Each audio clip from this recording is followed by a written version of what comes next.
Hello everyone, welcome back to my channel bat blitz. I hope you all are doing really well. तो आज की video में लोग बात करने वाले हैं encapsulation in object oriented programming in C plus plus के ऊपर। सो व्यूअर्स, इससे पहले हम 4 वीडियोस कवर कर चुके हैं जिनमें हम लोगों ने classes, object, inheritance and polymorphism को समझा था। तो आज की वीडियो में हम लोग समझेंगे इंकैप्सुलेशन को विद एग्जांपल्स और इसको हम ऑब्जेक्ट ओरिएंटेड प्रोग्रामिंग के अंदर यूज किस तरह से करते हैं। सो बिना किसी तरह की let's start the journey of learning.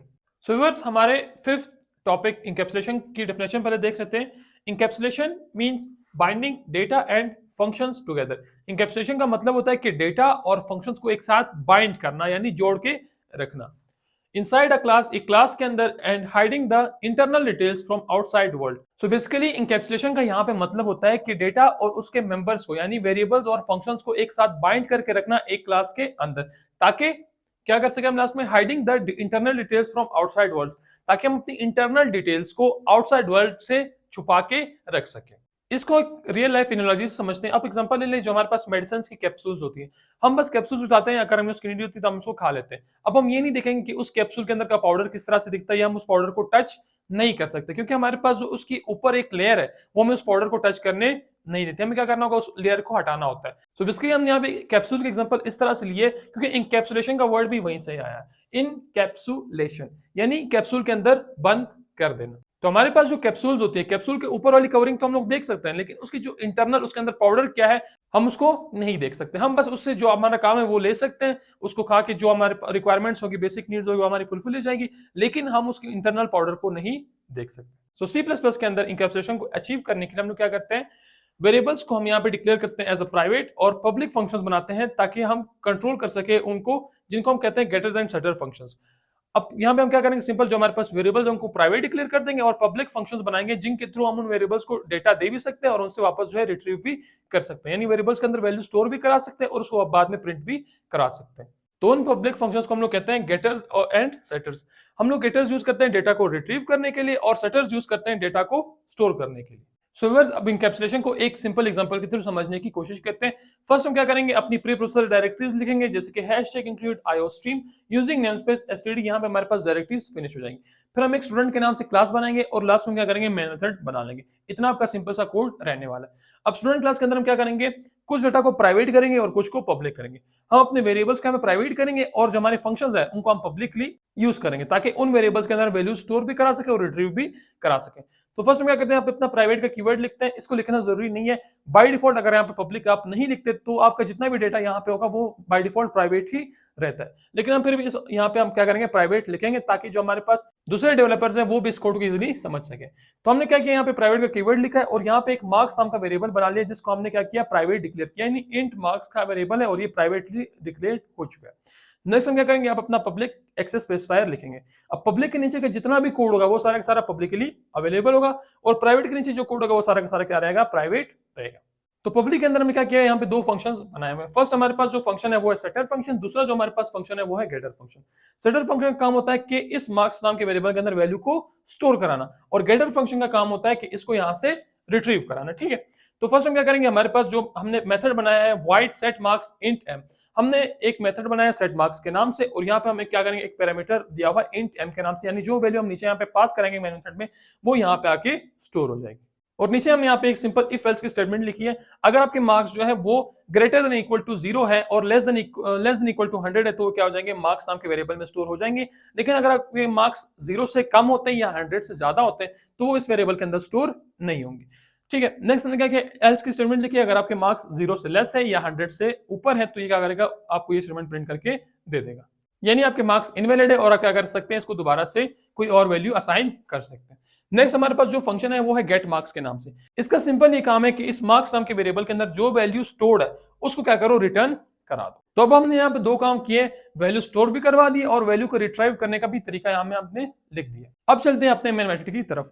Main method में जो हमारे पास सबसे पहला काम है वो है इस क्लास का ऑब्जेक्ट बनाना। कौन सी क्लास का, स्टूडेंट जो हमारे पास क्लास है, हम इस क्लास का करेंगे ऑब्जेक्ट बनाएंगे एसके नाम से। आप ऑब्जेक्ट का नाम कुछ भी रख सकते हो। नेक्स्ट हम क्या करेंगे, उस ऑब्जेक्ट का यूज करेंगे इन दो फंक्शंस को एक्सेस करने के लिए।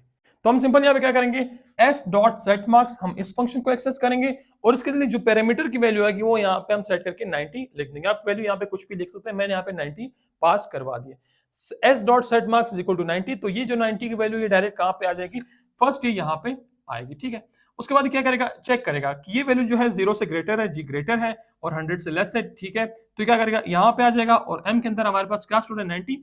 तो अब मार्क्स के अंदर क्या स्टोर हो जाएगा, यहाँ पे 90 स्टोर हो जाएगा।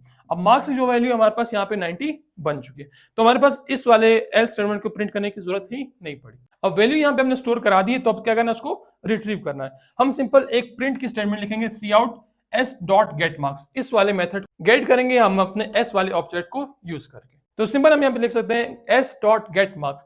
तो ये जो हमारे पास मार्क्स की वैल्यू जो रिटर्न करके देगा, ये यहाँ पे क्या हो जाएगी, इस प्रिंट स्टेटमेंट की हेल्प से हमारे पास प्रिंट होके आ जाएगी। अब सिंपल हमने यहाँ पे किया क्या, टोटल हमने एक सिंपल सा प्राइवेट वेरिएबल बना लिया इंट मार्क्स के नाम से, उसके अंदर हमने वैल्यू स्टोर करा दी। वैल्यू हमने किस तरह से स्टोर की थी, हमने अपना सेटर का फंक्शन यूज किया था इसके अंदर वैल्यू स्टोर कराने के लिए, और वैल्यू को रिट्रीव कराने के लिए हम क्या कहते हैं, गेटर का फंक्शन यूज किया था। अभी जो आपके पास वेरिएबल है इंट मार्क्स, इसको आप डायरेक्टली एक्सेस नहीं कर सकते। आप इस क्लास का ऑब्जेक्ट इस तरह से बना के s डॉट मार्क्स लिख के इक्वल टू 90 कर दें या असाइनमेंट ऑपरेटर लगा दें, इस तरह से आप उसको एक्सेस नहीं कर सकते। ये आपके पास क्या हो जाएगा, एरर आपके पास आ जाएगा, क्योंकि जो हमारे पास मार्क्स नाम का वेरिएबल है वो पब्लिकली अवेलेबल नहीं है, वो हमारे पास क्या है, प्राइवेट है।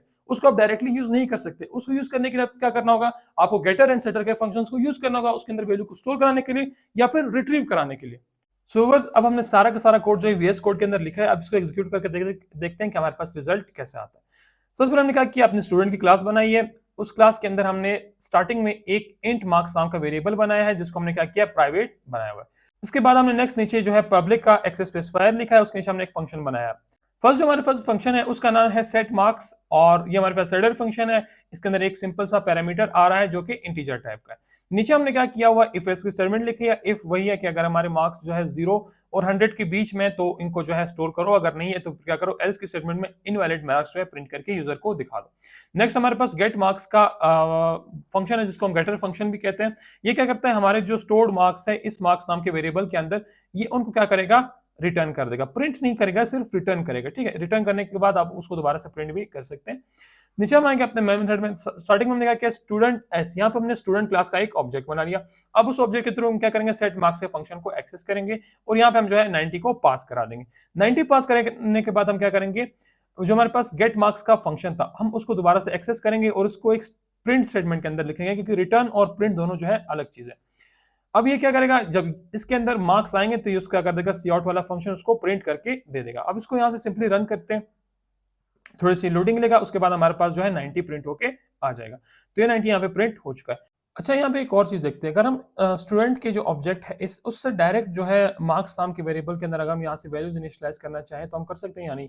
यहाँ पर देखिए हमारे पास सिंपली क्या होगा, एक एरर आ गया मार्क्स नीचे, कि आप क्या कर सकते हो, आप डायरेक्टली एक प्राइवेट वेरिएबल को एक्सेस नहीं कर सकते। तो हमें क्या करना होगा, हमें सेटर्स और गेटर्स को यहाँ पे यूज करना होगा, क्योंकि हम डायरेक्टली जो है प्राइवेट मेंबर्स के अंदर वैल्यू इनिशियलाइज नहीं करा सकते। तो ये हमारे पास हुआ कि हम किस तरह से C++ के अंदर गेटर्स एंड सेटर्स का यूज करके प्राइवेट जो हमारे पास वेरिएबल्स है उनको एक्सेस कर सकते हैं, और इंकैप्सुलेशन का जो पर्पस है वो यहाँ पे अचीव करा सकते हैं। सो व्यूअर्स, आई होप आप लोगों को इंकैप्सुलेशन समझ में आ चुकी है। अगर आप लोगों को वीडियो अच्छी लगी है तो वीडियो को लाइक और चैनल को सब्सक्राइब लाजमी से कर दें, और इस वीडियो को अपने दोस्तों के साथ लाजमी से शेयर कर दें। मिलते हैं नेक्स्ट वीडियो में, तब तक के लिए टेक केयर।